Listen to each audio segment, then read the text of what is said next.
দিনাজপুরের হাকিমপুর উপজেলায় ২০২৪-২০২৫ অর্থবছরে রবি মৌসুমে বোরো ধানের হাইব্রিড জাতের উৎপাদন বৃদ্ধির জন্য কৃষি প্রণোদনা কর্মসূচির আওতায় ক্ষুদ্র প্রান্তিক কৃষকদের মাঝে বিনামূল্যে হাইব্রিড ধানের বীজ বিতরণ শুরু হয়েছে।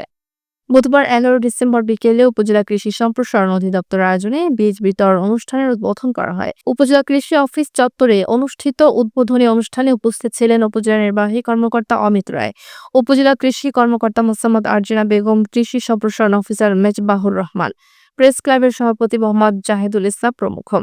এই কর্মসূচির আওতায় হাকিমপুর উপজেলার ১,০০০ জন ক্ষুদ্র ও প্রান্তিক কৃষকদের মাঝে প্রতি জনকে ২ কেজি করে হাইব্রিড ধানের বীজ প্রদান করা হয়েছে।